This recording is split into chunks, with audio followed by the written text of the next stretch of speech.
Welcome to today's podcast, Pro Bono Profiles, where we get in conversation with iProbono's panel lawyers for insights on pro bono lawyering and their motivations to incorporate pro bono work in their practice, cutting across geographical and subject matter jurisdictions. We have advocate Faraz Maqbool, iProbono's panel lawyer from Delhi, joining us today to talk about his experience of representing child survivors in POCSO courts of Delhi. I'm Nimisha Menon, Senior Program Officer at iProbono, and I'll walk you through this conversation. Hi, Faraz. Thank you for agreeing and sparing some time to do this. We can first start with basic introductions. Could you please go ahead and introduce yourself? My introduction would be, I guess, someone who's been practicing law for the last 11 years, both on the criminal defense side of things as well as assisting the victim from time to time. That aside, I am also on the iProbono panel where we end up doing a lot of POCSO matters, some Juvenile Justice Act matters, which is something that's a new initiative that iProbono has taken off late. No, that's great. Thank you so much. Just to get into the next question, what exactly was your inspiration on taking up pro bono work, and what sort of impact has it had on your litigation practice? So pro bono was to be very honest, it was a bit of a coincidence because my inclination in law has always been criminal law. Ever since I was a law student. Initially, the first 1.5 years, I was actually practicing on the civil side of things. But then I made a call for myself to try and pursue what was interesting to me back when I was a student. And since then, there's been no looking back. So I've always, for the last more than almost a decade, I've been practicing criminal law. And within criminal law, my interest was always more in defense. That's where I also had the ability to uh, form my own strategy, develop my own sort of legal personality in terms of how am I to perform for their cases in courts. And that then became a happy marriage of sorts where it really sort of was within my interest area. It felt as if this is exactly what I've wanted to do. And from there, the journey of taking pro bono work started. Then I pro bono came along. I saw a different side of things, and so far as doing pro bono work is concerned, which is to appear for the victim, and the satisfaction of appearing either for the victim or for any person who has been arraigned as an accused was still the same. So the inspiration goes back to that, where all my initial cases that were coming to me as my own independent assignments were all pro bono work, and all of them felt incredibly interesting.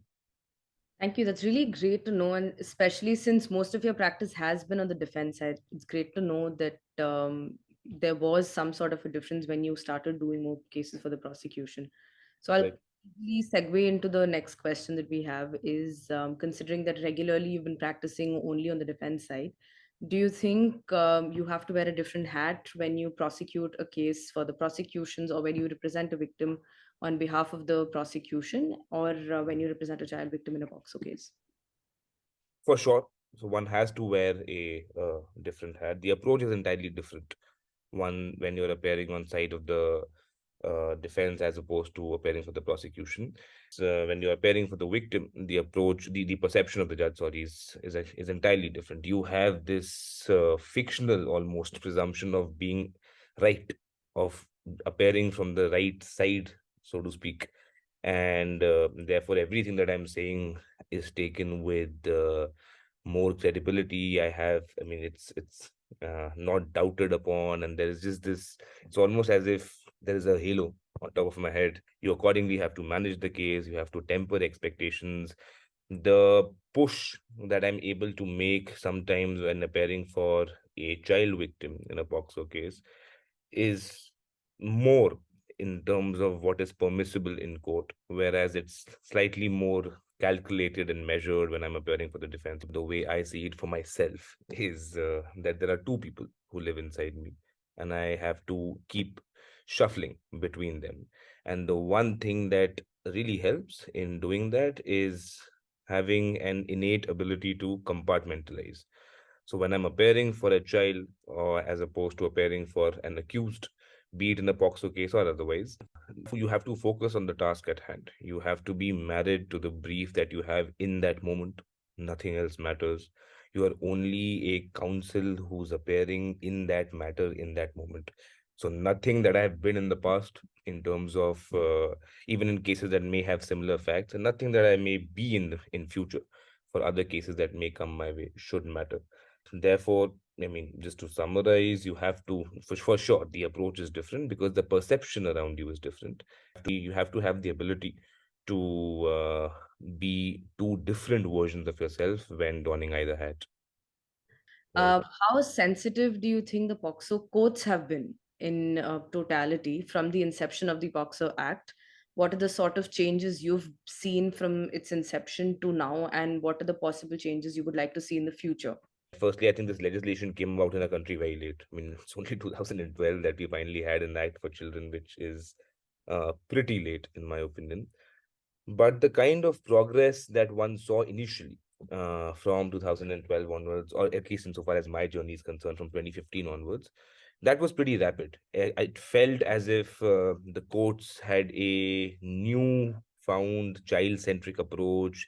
The focus on certain aspects of these cases was different. The sensitivity that was being shown at the time and over the years to the children and to everybody associated with the child was different.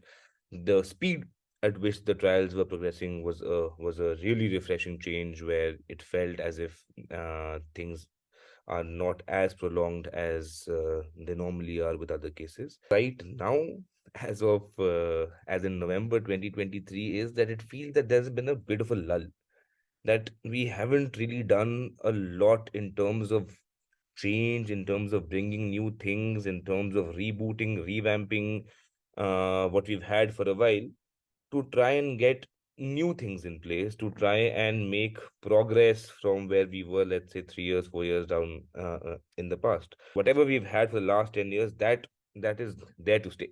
So that we've established over the years. Now there are judgments covering the various topics that came along in this journey from 2012 onwards till today. But now I think it's time to forge forward. To give you an illustration, I think we need more things in place for a more holistic development of a child, more things in place for counseling, for dealing with their psyche, for therapy, maybe as an example. We've had stuff like compensation for a very long time, and many judgments have come to be passed, and we have guidelines, we have various sort of things which have enhanced the quantum of compensation. But what next in terms of trying to ensure that the child who has suffered what they have suffered fully recovers? You now have to move to new things, move to adopting new measures. So many of our children, in the cases that we're doing together, they are now major. Some of them are 20, 21, and they're still in class 9th and class 10th. That is surely a shortcoming of the system, right? It cannot be that somebody who reported a crime so long back is lagging behind in their respective education by such a considerable margin.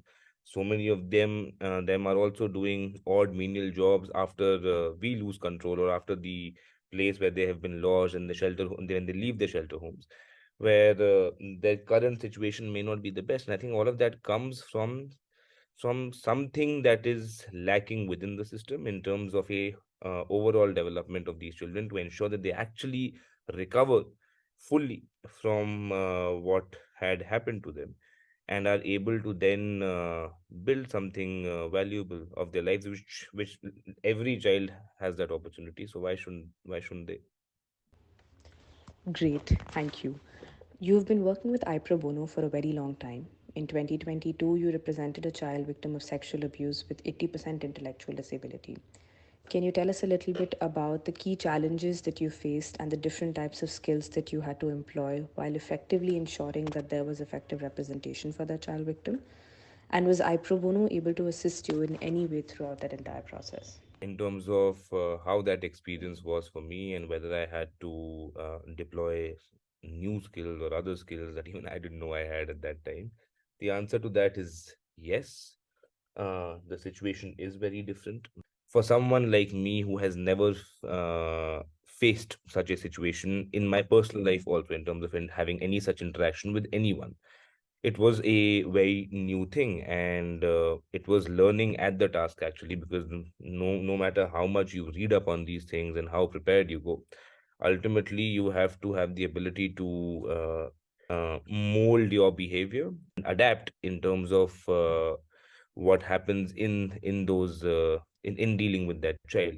So for me, for example, even simple things like talking, I think the one big learning that I had from that experience was that you have to be open to seeking help, and you actually have to trust everybody that has come with this child, that has played a very, very important role in this child's development and their recovery and their rehabilitation, to basically constantly communicate with them and try and make it a team exercise where even for court processes, which is where you come in, it's not a normal situation where you only have to sort of go through what has happened and stick to the facts of a case. It requires a little bit more than that, and for that, you just have to be open to seeking help. And I Pro Bono's role was as pivotal as anybody who has assisted me in any matter. If I did 5% of a good job, 100% of that 5% was because I had your assistance. So I Pro Bono's role in terms of just ensuring that every need of this child is catered to, that they try and create a comfortable environment, that they try and break down the process as much as possible so that especially a child with 80% intellectual disability is not feeling overwhelmed, are all things that are credit to the organization in terms of making it a systematic process where we are taking baby steps with the child for every single aspect of the case as and when it unfolded. I Pro Bono's assistance in this case was invaluable. I don't think I would have been able to do anything without them. And generally, also, the fact that you guys have a system in place for all aspects that a litigation sees, and you have specialized professionals who are dealing with the different needs of a child, is all in credit to you. My last question to you is, what is your advice to younger lawyers of the bar on how they should take up pro bono work and what kind of work should they take on? So I'll deal with the aspect of taking a pro bono work because that's something that I can comment on, having done that from a fairly young age myself. I think it's very important. It is very, very important that you take a pro bono work that is remunerative and work that sustains you in the profession is something that will come to you. The way I can put it is that if you are a competent person who is putting in everything that you have for all the pro bono assignments that you're doing, then that instills a certain discipline inside you as an overall lawyer for you to be able to carry that even for the work that you're doing, which pays. The idea of taking pro bono work, especially initially when nobody knows you and you're trying to build a practice and you're trying to make contacts, you're trying to build your own sort of small little universe in this confusing space that litigation is. Taking a pro bono work is really helpful for you to navigate through this entire confusing space.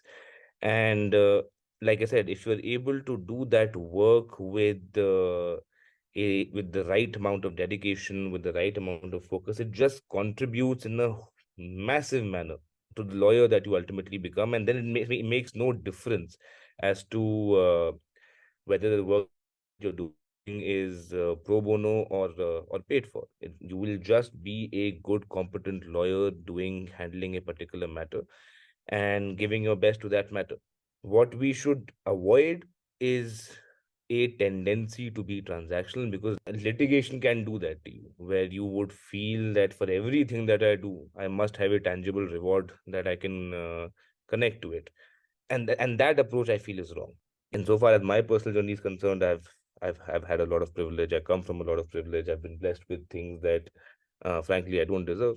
But having said that, the reason why I took up pro bono work is, apart from the happy coincidence that I mentioned, is that some of it has to be paid forward, and in terms of all the privilege that I've had, and just genuinely the sense of satisfaction that you got when you got a good order for somebody who has come to you because that person can go to nobody else and that person cannot afford anybody else. That satisfaction, as and when you feel it for the first time in your life, trust me, it will be far, far, far more gratifying and far more satisfactory than any amount of money that you get for any other matter. Thank you, Faraz, for taking the time to talk with us so candidly about the wonderful work that you do. We hope that this conversation is able to provide valuable insights and inspire lawyers who wish to incorporate pro bono work in their practice, as well as those who wish to provide effective legal representation to child survivors against various atrocities. Join us in the next episode for insights from Ms. Anubha Rastogi, advocate from iProbono's Mumbai panel. See you next time.